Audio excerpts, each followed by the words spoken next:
अष्टावक्र जैसे परम गुरु और जनक जैसे अधिकारी के सामने कह रहे हैं, अगर मुक्ति के बंधन से छूटने की अभिलाषा है तो सबसे पहले ये क्रोध जो विषय है, ईर्षा जो विषय है, द्वेष जो विषय है, ममता विषय है, कोष गुम हो गया, ऐसा जहर चढ़ा है कि उतार नहीं उतरता। ये संतों के मंत्र काम नहीं दे रहे हैं, बड़ा विषय बढ़ गया, बहुत विषय। आप बहुत सावधान हो गए। तो एक जनक जी कहते हैं कि मुक्ति की अभिलाषा है तो ये जो विषय तुम्हारी शक्ति को, तुम्हारी शांति को ढके हुए हैं, इनसे किसी तरह बचो। कैसे क्रोध मिटेगा? तो उपाय बताते हैं। उपाय क्या बताते हैं? क्षमा। जहां क्रोध है, क्रोध रूपी विष क्षमा से उतरेगा, क्रोध रूपी विष क्षमा से उतरेगा।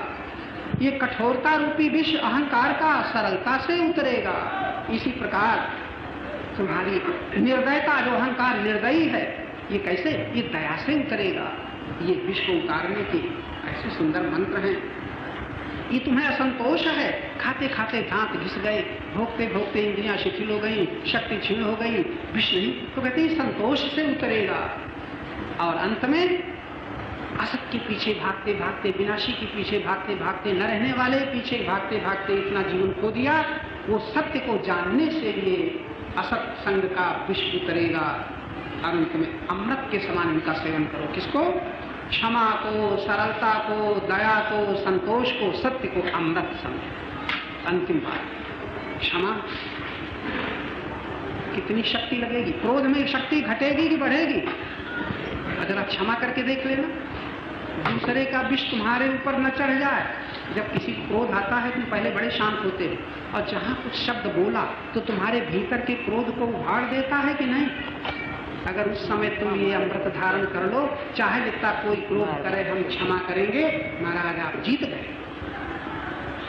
वो बकने वाला, चिल्लाने वाला सास का इतना दिमाग गर्म हुआ, भक्ति चली गई, बेचारी बहू के आंसू बहने लग गए, उसके भीतर तो विष चढ़ गया।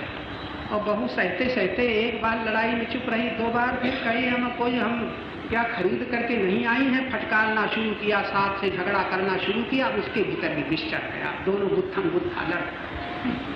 क्या होता है? एक का विष दूसरे पर चढ़ जाता है। यहाँ कहते हैं संत, तुम कितना क्रोधी तुम्हें मिल जाए, तुम क्षमा रूपी अमृत से उस क्रोध रूपी विष को उतार दो। सरलता, सरल रह करके कठोरता को गलबे। इसी प्रकार किसी की उदंडता, किसी की निर्दयता को अपनी दया से जीत लो। असंतोष को संतोष रूपी अमृत से जीत लो, और असत्य के प्रभाव को सत्य के आश्रय को लेकर के जीत लो। ये आज गुरु संदेशी, गुरु वाक्य, गुरु लोग कहते हैं मंत्र बता दो। अब हमारे पास कुछ आएंगे, मंत्र बता देंगे उनको कि हम जानते, निराश हो गए उनसे कि हमारे ये मंत्र तो पकड़ न पाए, तो कह देंगे जाओ नमः शिवाय जपो। अरे शुरू करो भाई, तुम यही मंत्र मानते हो तो शुरू करो, लेकिन तुम मंत्र तो ये है जिससे तुम्हारा विषय है, वरना तुम राम नाम तो ले ही रहे हो, और राम नाम लेने के ही प्रभाव से यहाँ चर्चा सुन रहे हो। उनकी कृपा न होती तो आप नाम भी न ले पाते, कृपा न होती तो यहाँ बैठ न पाते। अब और जरा कृपा का सहारा करो। भगवान कहते हैं कि मैं उस पर बुद्धि योग देता हूँ। अंतिम बात, ददान बुद्धि योग। जप करने वाले, कीर्तन करने वाले, रामायण के पाठ करने वाले, अखंड पाठ करने वाले, नवाह पाठ करने वाले सावधान हो जाएं। अगर आप संसार का कुछ चाहते हो तब तो फिर हवा खाओ। अब क्या करेंगे? भगवान प्रतीक्षा कर रहे हैं, लेकिन भगवान की किसी प्रकार गुणगान गाते हुए, चरित्र गान गाते हुए, नाम लेते हुए अगर तुम भगवान के को अपने प्रेम में स्वीकार कर लो, संसार का कुछ न रहने दो, तो भगवान कृपा करेंगे। और क्या करेंगे? तब तुम्हें बुद्धि योग देंगे। अंतिम बात से लेना, बुद्धि योग प्राप्त किए बिना आप जो दर्शन की दृष्टि आपकी खुलनी चाहिए वो न खुले। भजन वही है जिससे बुद्धि योग होगा, तब आप देख सको। अभी तो पकड़े हुए को देख सको, तब ये बुद्धि योग के द्वारा होगा। कठिन नहीं है, बहुत सरल। आप संकल्प करें और इस सरल को दूर करें, इस सरलता को स्वीकार करें, तो शायद आपका यहाँ आना सार्थक हो। मैं आशा कर रहा हूँ, हर वर्ष आशा करता हूँ, शायद इस साल आपकी बुद्धि बढ़ रही है धीरे धीरे। ऐसा नहीं कि आप उनके नहीं, लेकिन जैसा होना चाहिए वो अभी तक नहीं। आप अभी मन की पूजा करते हैं, मन के पार नहीं हो पाते हैं। कोशिश करो, अध्ययन करो, उस ज्ञान में जागो कि आप मन के पार हो। हमें बड़ा सुंदर एक गुरु मंत्र मिला, अगर कोई जीवन के प्रति जागृत हो रहा है तो उसके जागरण का पहला परिचय ये है, केवल वर्तमान को देखे। जो बीत चुका वो तो मुर्दा है, और जो अभी भविष्य जो है वो पैदा ही नहीं हुआ। भविष्य का चिंतन पैदा जन्म नहीं हुआ, उसका चित्र बनाने के समान है। जैसे किसी के पेट में लड़का हो और तस्वीर बनाना शुरू करे, कैसे जो आगे का चिंतन करते हैं, पैदा नहीं, अभी जन्म नहीं हुआ उसका, और चित्र बना रहे हैं। और जो बीते हुए की याद में मुझे रहते हैं, बीत गया है, बार बार उखाड़ उखाड़ करके देख रहे हैं। साधक यदि साधना करता है अभीष्ट की सिद्धि पाने के लिए, तो सबसे पहले उसे भविष्य आगे की चिंता में जो शक्ति और समय नष्ट होता है उसको बचाए। बीती हुई घटनाओं का, बीते हुए समय का जो मनन चलता है उससे अपनी शक्ति और समय को बचाए, तब वर्तमान में लगाए, वरना साधना कैसे। पहला दोष है कि हम हर समय या तो बीते हुए के पन्ने उलटते रहते हैं और आगे की चित्र बनाते रहते हैं, और फिर कहते हैं क्या बताएं, वर्षों भजन करते बीत गए, सत्संग करते बीत गए, पूजा पाठ करते बीत गए। बिल्कुल गलत बोल रहे हैं। जो कुछ किया है आगे का चिंतन करते हुए, बीते का मनन करते हुए ऊपर किया है, भीतर से नहीं। इतना बड़ा दोष है ये कि आसानी से पकड़ लेंगे। कोई जप न करे, हम तो कहते हैं थोड़ी देर जप न करो, नाम की महिमा सुनी, नाम जप करने लगे। पिता के नाम की महिमा नहीं सुनी, पुत्र के नाम की महिमा किसी पुस्तक में नहीं पढ़ी, पति के नाम की महिमा कभी नहीं पढ़ी। और महाराज पति का कोई नाम नहीं जपता, पिता का कोई नाम नहीं जपता, पुत्र का कोई नाम नहीं जपता, और भगवान का नाम जपते जपते वर्षों बीत गए, मन नहीं लगता। ये अंधेर को देखो, क्या कारण? अहंकार तृप्त होता है कि हम कुछ कर रहे हैं, लेकिन उसकी भूल, उसका भ्रम, उसके अज्ञान का पता नहीं चलता।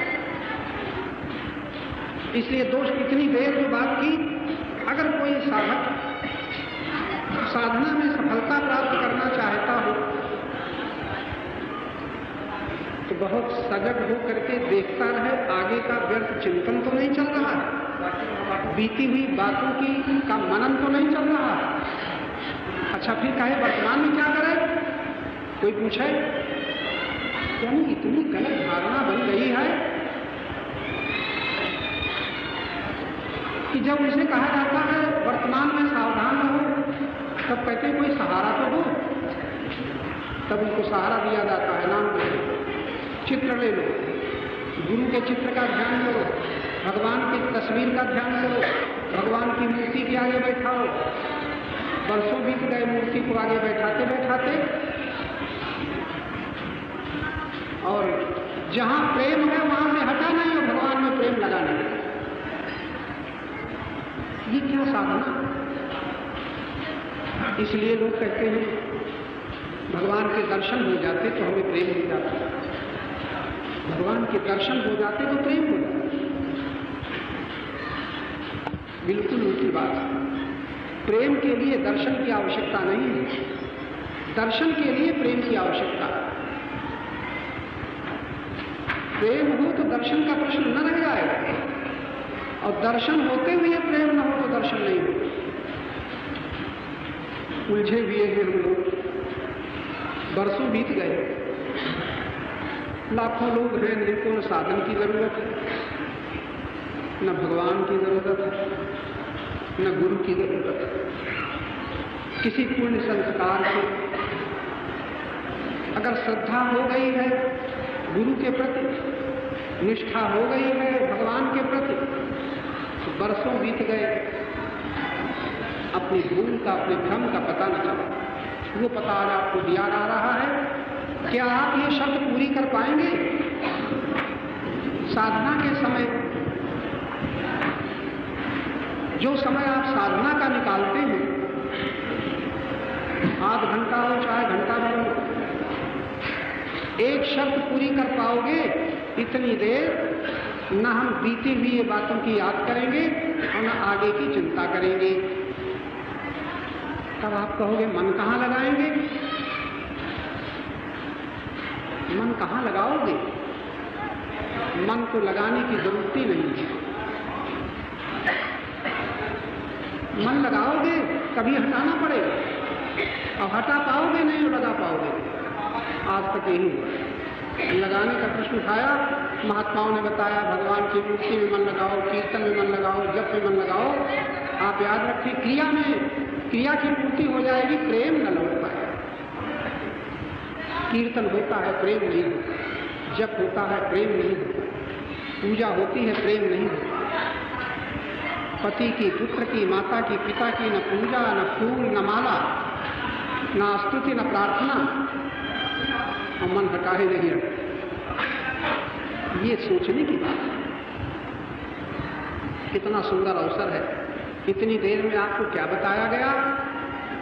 वर्तमान क्षण को पकड़ो, घंटा नहीं, मिनट नहीं, 1 घंटा नहीं। कहोगे 1 घंटा मन कहाँ लगाएं? 1 घंटा आपके सामने नहीं। जरा बड़ी गहरी बात कही जा रही है। 1 घंटा आपके सामने नहीं है, लेकिन इस समय का मिनट क्षण आपके सामने है।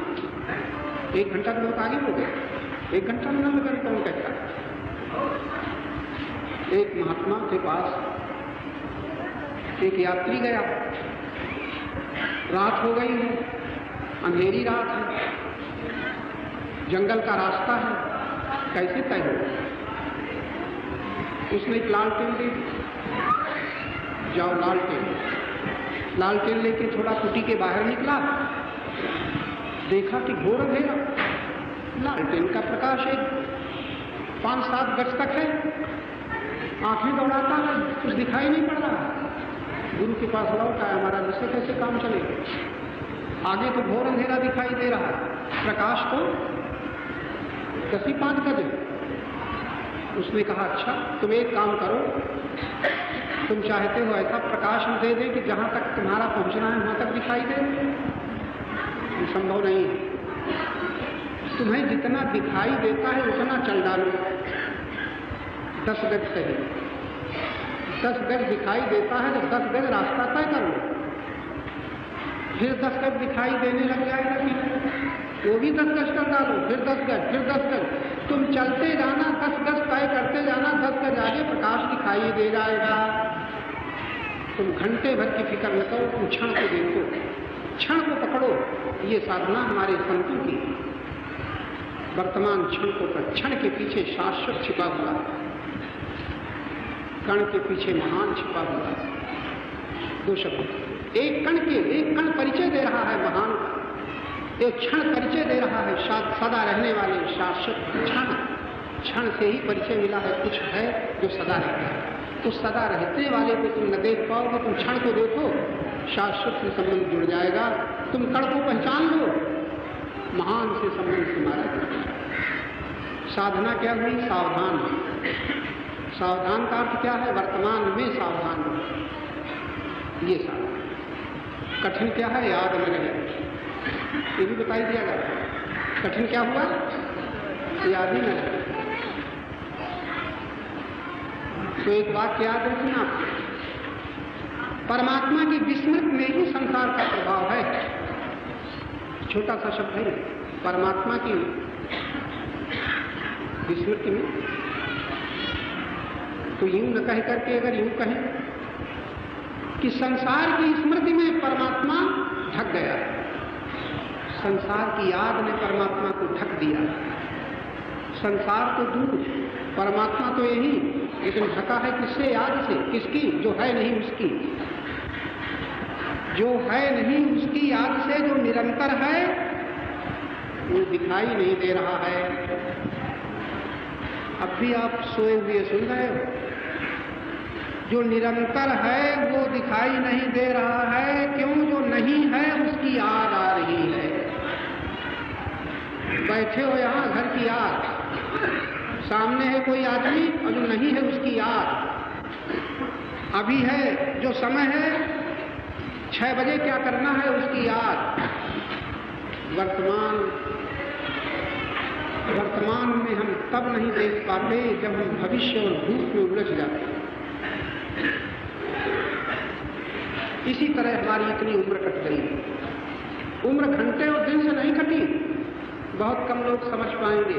क्षण क्षण के द्वारा उम्र कटे। क्षण से मिनट बनते, मिनट से घंटे बनते, घंटे से दिन बनते हैं, दिन से वर्ष बनते हैं। इतनी आयु बीत गई, कहाँ से शुरुआत हुई? क्षण को भूल गए और भूलते भूलते इतना बड़ा प्रारब्ध बना लिया कि उसमें रहना पड़ रहा, भोग करना पड़ रहा। आप 10 माला 20 माला जप कर लेना बहुत आसान है। घंटा भर ठाकुर जी के मंदिर में बैठे रहना बहुत आसान है। और 10 मिनट क्षण क्षण को देखना बहुत कठिन था।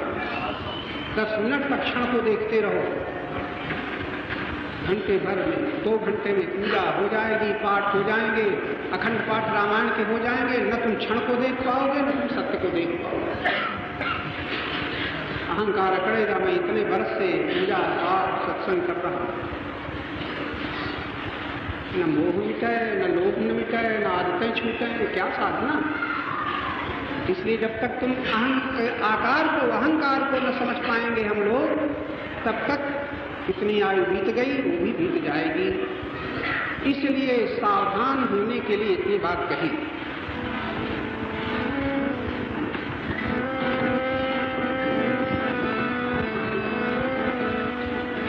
आज जीवन लाभ ले लो तुम यहाँ, अवसर है तो भी खत्म हो जाएगा, लेकिन आपके सामने निरंतर अवसर रहेगा। उस अवसर में सावधान रहने के लिए संदेश दिया जा रहा है। आज जीवन लाभ ले लो तुम यहाँ, क्या पता फिर यह समय आए न आए, क्या पता फिर यह समय आए न आए। आज जीवन लाभ ले लो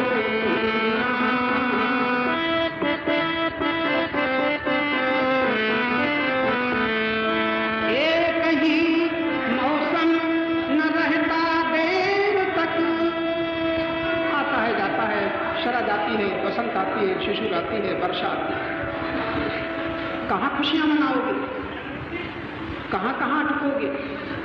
एक ही मौसम न रहता देर तक, हर घड़ी सबका बुलावा आ रहा। आप समझते हैं हमारी आयु बढ़े, लड़की की आयु, पति की आयु, पत्नी की आयु बढ़ जाए, कितनी मूर्खता है। आयु बढ़ रही है कि रोज रोज घट रही।